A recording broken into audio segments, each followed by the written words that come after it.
Assalamualaikum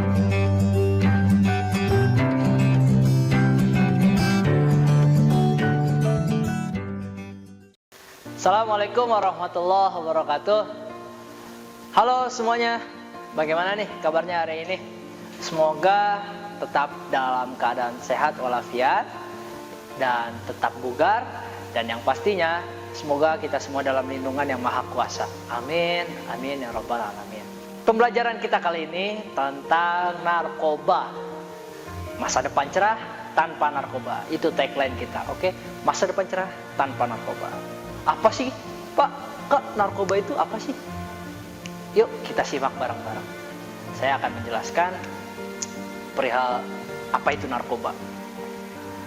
Berbahayakah atau malah baikkah? Atau seperti apa di Indonesia ini narkoba ini digunakannya untuk apa? Nah, lanjut. Narkoba adalah singkatan dari narkotika, psikotropika, dan zat adiktif. Ya, saya ulangi. Narkoba adalah singkatan dari narkotika, psikotropika, dan zat adiktif lainnya atau obat berbahaya yang jika dimasukkan ke dalam tubuh kita nih, tubuh manusia, baik melalui cara dihirup maupun dengan cara disuntikan, dapat mengubah pikiran kita, dapat mengubah suasana hati kita, ataupun perasaan dan perilaku kita selaku manusia pastinya. Nah, WHO itu sendiri sudah menetapkan tahun 1982 bahwa narkoba itu didefinisikan sebagai semua zat kecuali makanan, air, atau oksigen yang jika dimasukkan ke dalam tubuh dapat mengubah fungsi tubuh secara fisik ataupun psikologis. Itu ya, itu adalah pengertian dari narkoba menurut WHO. Jadi selain zat makanan ataupun apa itu jika dimasukkan ke dalam tubuh dapat mengubah fungsi tubuh secara fisik dan ataupun psikologis. Nah, ini dia. Saya di sini menjelaskan cara obat masuk ke dalam tubuh. Maksudnya ini obat efek samping itu tadi ya, narkoba itu sendiri. Saya di sini bukan mengajari, tapi di sini kita sama-sama belajar sebagai ilmu pengetahuan kita dan menambah wawasan kita pastinya. Karena pikiran kita ini butuh pemasukan ilmu-ilmu, wawasan kita supaya lebih luas lagi, tidak sempit di situ-situ aja. Nih cara-caranya nih, ada ditelan, dimasukkan ke dalam mulut, obat akan meluncur ke pusat usus besar dan akan diserap ke dalam aliran darah di dalam pencernaan. Nah, itu yang pertama ditelan, kemudian disedot gasnya nih. Saya juga kurang tahu seperti apa, seperti penggunaan lem gas yang mengandung zat memabukkan, itu menembus aliran darah yang ada dalam rongga hidung. Kalau gimana ya? Kalau jangan sampai ini kita hanya menambah wawasan saja. Ini ilmu pengetahuan kita sama-sama. Dihisap seperti merokok. Nah, ayo teman-teman yang masih ngerokok. Saya ada ini nih, kampanye hentikan rokok. Ya, itulah dihisap seperti merokok. Zat atau asap akan masuk ke dalam kantung-kantung udara di paru-paru kita dan diserap oleh pembuluh-pembuluh rambut atau kapiler ke dalam aliran darah. Dan ini menurut saya cukup berbahaya kalau misalnya sudah masuk ke dalam aliran pembuluh darah, atau ya itu bisa menyebabkan berbagai macam hal lah nanti ke depan. Dan yang keempat ada dioleskan di atas kulit, merasuk melalui pori-pori kulit ke dalam pembuluh darah rambut dan akhirnya ke aliran darah. Gimana ya? Saya juga nggak tahu. Ini pengetahuan kita aja sih ya sama-sama. Terus disuntikan tadi, terakhir disuntikan, dimasukkan ke dalam tubuh dengan cara melukai bagian tubuh dengan jarum untuk mencapai aliran darah. Kadang-kadang pecandu melakukannya caranya seperti ini nih. Jika kita melihat, semoga tidak ada ya, jika kita melihat teman atau apapun, kita laporkan saja atau ingatkan, hei jangan gini-gini. Kalau dia tetap ini, kita laporkan saja ke pihak yang berwajib, biar nanti dia direhabilitasi supaya tidak menyalahgunakan narkoba. Nah, di sini ada golongan-golongannya. Kita bahas ya satu persatu. Narkotika golongan pertama, golongan 1. Ini untuk iptek regansia, diagnostik atau laboratorium, mempunyai potensi sangat tinggi timbulkan ketergantungan. Ini golongan 1 nih. Jadi ketergantungan. contohnya bisa dilihat ya teman-teman, ada opiat, yaitu morfin, heroin, heroin atau putau, petidin, dan candu. Ada ganja, kanabis, marijuana, hasis. Nah itu. Yang terakhir ada kokain, serbuk kokain, pasta kokain, daun koka. Itu adalah narkotika golongan pertama. Itu ada ketergantungan, efek ketergantungan pada tadi contohnya sudah saya jelaskan. Kemudian narkotika golongan kedua. Ini adalah merupakan bahan baku untuk produksi obat, timbulkan potensi ketergantungan tinggi. Kalau tadi ketergantungan, sekarang ada tambahan yang ketergantungan tinggi dan hanya digunakan sebagai pilihan terakhir dalam pengobatan. Jadi ya, itu adalah narkotika golongan 2. Dan yang terakhir ada golongan 3. Narkotika ya golongan 3. Hanya digunakan untuk rehabilitasi. Media narkotika golongan ketiga mempunyai potensi ringan akibat ketergantungan. Contoh kodein, difenoksilat. Itulah beberapa golongan narkotika yang perlu kita ketahui sama-sama supaya kita bisa tahu tahapan-tahapannya seperti apa. Nah, ini dia bahaya penyalahgunaan narkoba. Ada berapa tuh bahayanya? Ada 6 loh. Yang saya tulis ada 6 di sini. Yang pertama, bahaya terhadap fisik. Apa saja sih bahaya terhadap fisik ini? Akan menimbulkan ketagihan, ketergantungan.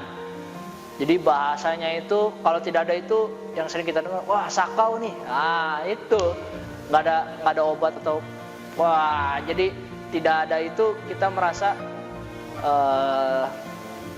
seperti ngepleng atau sakau gitu. Pikiran nggak tahu kemana. Akan menimbulkan ketagihan itu sendiri, mengganggu mental pasti ini mengganggu mental kita saat di situasi seperti ini jadi merasa takut, jadi nggak siap untuk menghadapi situasi apapun. Itu mengganggu mental, sangat mengganggu mental. Mengganggu kesehatan, jelas dong, itu sangat mengganggu kesehatan kita. Bisa nantinya kita ada penyakit lain, syukur-syukur kita terhindar ya dari penyalahgunaan narkoba ini. Cenderung menjadi pelaku kejahatan. Karena itu tadi ketergantungan habis nih, misalnya kita pakai permisalan ya, dia ini pecandu ini nih beli nih ke bandar, dia habis dan dia juga tidak mempunyai uang. Nah ini timbul kejahatan nih dari sini, melakukan segala cara bagaimana dia bisa membeli obat tersebut, penyalahgunaan narkobanya. Jadi efek ketergantungan terus. Dia melakukan kriminalitas, pencurian, membunuh untuk mendapatkan duit. Semoga kita terhindar dari ini semua ya Allah. Amin ya rabbal alamin. Nah, yang terakhir adalah selanjutnya ada mengakibatkan kematian. Itu dampaknya, bahayanya juga jelas sekali. Dan memupus imtak. Ayo, imtak itu apa? Memupus iman dan takwa kita semakin berkurang tentunya. Semoga kita terhindar ya dari apa yang sudah saya jelaskan tadi. Kedua, kerusakan fungsi sistem syaraf pusat. Otak kita akan rusak karena sering dicekoki dengan ketergantungan tadi. Jadinya harus otak kita fresh, segar dengan pemikiran-pemikiran baru, pemikiran-pemikiran yang bisa kita dapatkan di mana saja. Dengan ketergantungan ini ya jadi jadi hati-hati, sarafnya nanti bisa rusak, apalagi yang di otak ya, itu bisa menyebabkan kematian juga loh bisa. Nah ya, selanjutnya terjadi infeksi akut otot jantung teman-teman, dan gangguan peredaran darah. Bahaya banget ya dari bahaya penyalahgunaan narkoba ini. Kemudian menggunakan jarum suntik secara sembarangan rentan terhadap penyakit, tentunya dong pasti.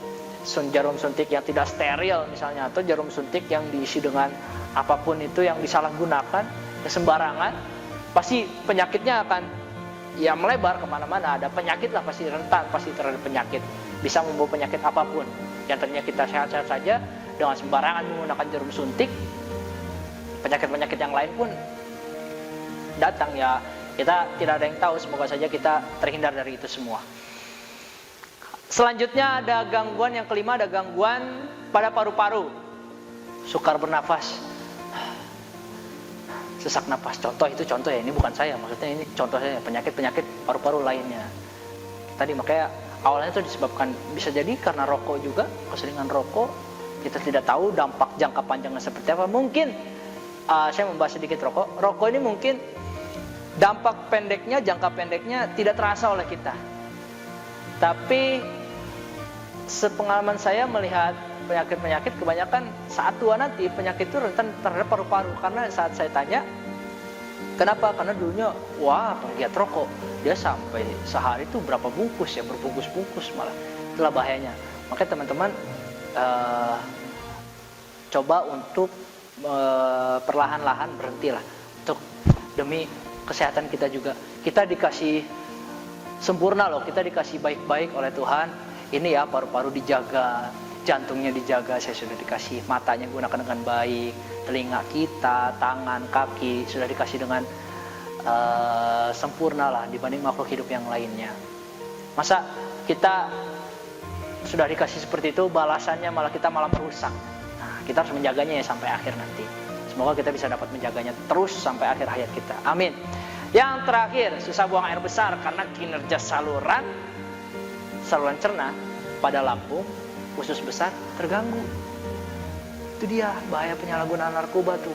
Karena ingat-ingat ya. Semoga jangan sampai teman-teman.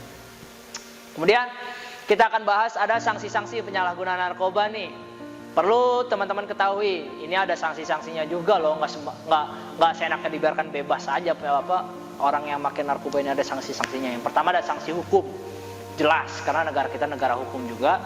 Semoga ini hukumnya juga jelas arahnya kemana, tidak mencelak-mencelek hukumnya, tidak tumpul ke atas tajam ke bawah, tapi dengan adil hukumnya. Sanksi hukumnya adalah keberadaan seseorang yang menyalahgunakan narkoba dapat dikenakan hukum pidana sesuai dengan klasifikasinya.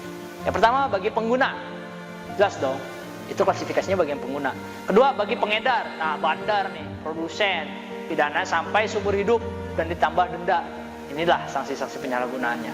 Hati-hati ya teman-teman, kalau teman-teman ditawarin apa, coba deh udah mencurigakan, barang-barang mencurigakan, coba untuk menghindar saja. Alangkah lebih baiknya, tidak gampang terhasut.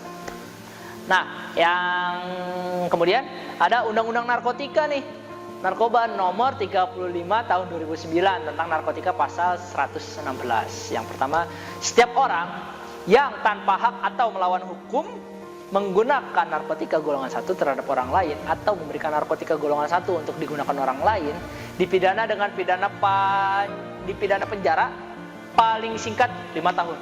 Wow, paling singkat menurut saya itu lama 5 tahun menurut saya. Cuman ini paling singkat loh 5 tahun. Dan paling lama 15 tahun. Dan ada pidananya juga, denda paling sedikit. Coba berapa tuh? Hitung nolnya ada berapa teman-teman? Ada keterangannya ya, 1 miliar rupiah. Waduh, kebayang dong, jangan sampai deh. Dan paling banyak 10 miliar. Itu kalau kita kumpulin tuh, kita bisa beli rumah. Wah, macam-macam deh. Yang lebih positif pastinya dibanding penyalahgunaan narkoba ini. Makanya teman-teman hati-hati ya di luar sana. Sekarang akses sudah terbuka lebar, dimulainya dengan media sosial juga bisa diakses di mana saja. Lingkungan juga kita tidak tahu nanti ke depan seperti apa. Lebih baik jaga diri. Oke. Dan yang ada lagi nih sanksi-sanksinya. Kemudian ada sanksi sosial pastinya. Keberadaan penyalahgunaan narkoba seringkali menimbulkan rasa resah pada masyarakat sekitarnya. Itu dia. Jadi dia di lokasi ini masyarakat jadi resah nih, ada yang pengguna nih atau pengedar. Oleh karena itu ya mereka cenderung agak dikucilkan, jadi dijauhkan dalam pergaulan masyarakat. Bahkan kadang sanksi sosialnya tuh ya bisa berdampak buruk kepada pengedar atau pecandu itu sendiri. Itu sanksi sosialnya sih, itu sudah jelas dalam hukum alam kita. Dan sanksi moral, pada prinsipnya ajaran agama melarang, sangat melarang untuk mengkonsumsi zat-zat yang dapat merusak jiwa dan raga. Oleh karena itu penyalahgunaan narkoba dianggap sebagai pelanggaran ajaran agama. Seperti yang tadi saya sudah katakan, bahwa Tuhan ini sudah memberikan kita jantung, organ tubuh yang sehat, yang awalnya sehat gitu loh, yang awalnya baik, sempurna dibanding makhluk hidup yang lain. Apalagi kita dikasih akal yang membedakan kita dengan hewan dan tumbuhan yang tidak memiliki akal. Kita punya akal loh. Nah ini dia, Jadi sanksi moralnya itu udah prinsipnya sudah melarang melanggar ajaran agama, padahal ajaran agama ini sudah melarang, jelas-jelas sudah melarang. Itulah teman-teman bahasan kita terhadap narkoba. Ini sebagai wawasan kita saja, mengetahui narkoba itu bahayanya seperti apa dan dampak buruknya nanti seperti apa yang kita dapat. Dan teman-teman semoga tetap menjaga diri, hati-hati dalam pergaulan juga, tadi sudah dijelaskan. Hati-hati dalam bertindak juga, tetap semangat pastinya melakukan hal-hal yang positif. Ingat, melakukan hal-hal yang positif. Dengan contoh gampangnya adalah melakukan kegiatan olahraga. Saya sangat menganjurkan teman-teman untuk tetap terus berolahraga, tetap bergerak, jangan berdiam diri, jangan banyak takut, keluarlah dan sapalah teman-teman di luar, tetap kehidupan sosial, tetap bersapa, bermain bersama, dan tetap tidak untuk melakukan hal yang belum kita ketahui, kita paksakan untuk lakukan. Nah, itu. Hati-hati ya. Semoga kita semua terhindar dari hal-hal tersebut yang negatif-negatif pastinya. Saya kira cukup pembahasan kita kali ini tentang narkoba. Semoga teman-teman bisa memahaminya dan bisa merelaksasikannya ke dalam diri teman-teman sambil introspeksi sudah sampai mana saya sejauh ini. Semoga juga ini pembahasan kita kali ini bermanfaat buat teman-teman semua dimanapun kalian berada. Semoga tetap sehat dan tetap bugar. Jangan lupa untuk berdoa untuk kita hidup yang lebih baik, Indonesia lebih maju dan sejahtera. Saya rasa cukup, kurang lebihnya mohon maaf karena yang benarnya pure itu dari Tuhan Yang Maha Esa, yang salahnya adalah jelas perkataan dari saya, maka itu mohon maaf. Saya akhiri. Wassalamualaikum warahmatullahi wabarakatuh. Salam olahraga jaya.